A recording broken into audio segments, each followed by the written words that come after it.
अरे भौजी ई का करत हो? काहे पानी फेंकत हो?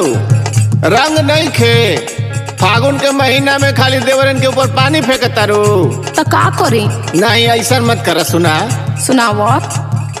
हम डालो तानी तो के रंगवा हो भौजी रंगवा हो काहे फेंकत तारू पानी? अरे काहे नहीं फेंकबो? होली ना बा।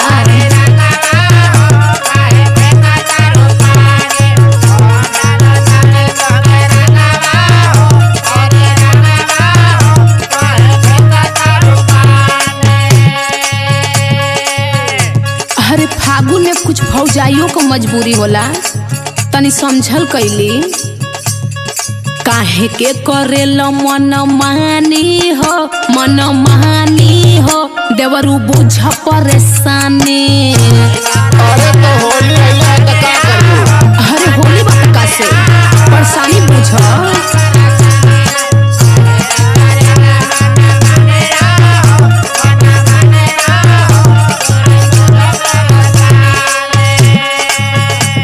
अरे फागुन में कुछ भौजाइयों को मजबूरी होला, तनी समझल कैली।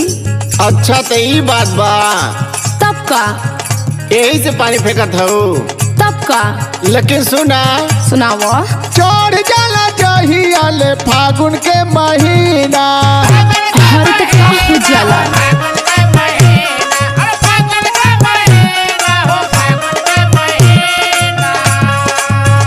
अरे हो जाला रे भौजी देवरा कमीना। बुझलू कि ना? अरे वो तो हइये बा।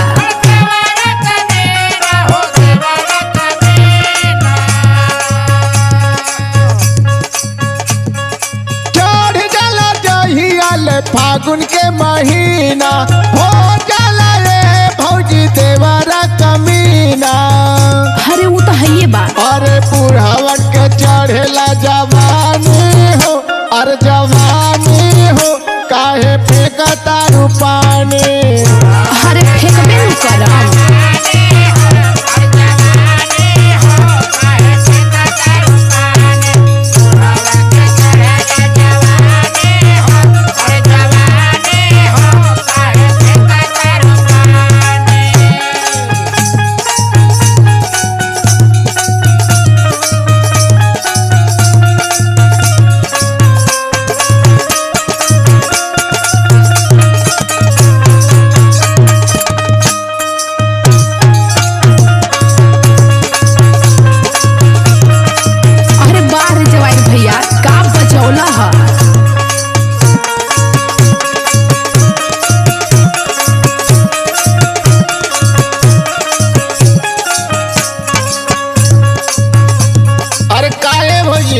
देखो ज्यादा बढ़ के बोलत हुआ, हमरो सुनो। अच्छा तो सुनावा, का सुनावत हो? हवे नहीं पास हमरे देवरू देखा रंगवा।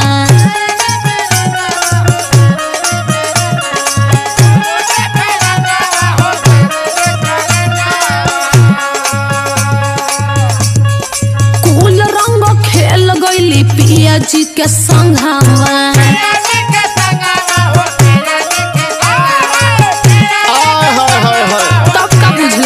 अरे देवरन बदे कुछ बचा के रखे के चाहिए न हो। अरे का बताई, हमें नहीं पास हमरे देवरू देखा रंगवा। कुल रंग खेल गईनी पिया जी के संघवा। एही से फेंकिला देवरू पानी हो, अरे पानी हो काहे करेला मन माने?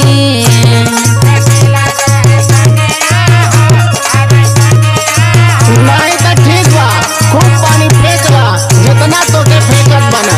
अरे बुझला समझ जा। होली के दिन तोहरे पास रंग ना ऐसा रंग खेलू कि कुल रंग अपने सैया जी के संगे खेल गयलू, देवरन बदे कुछ छोड़लू ना। अरे भैया रे अमित संगे खेललू तू होली। अरे तू देखला हो का?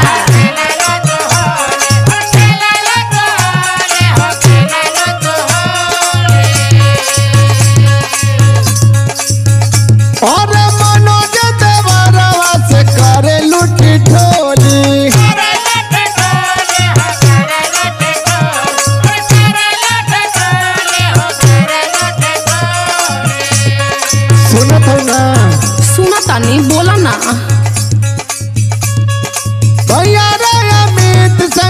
खेललू तू होली मनोज देवरवा से करेलू ठिठोली। अरे ऐसा नहीं खे। अरे पार संग कैलू मन माने हो काहे फेंकतारू पानी। का ई का कहता है?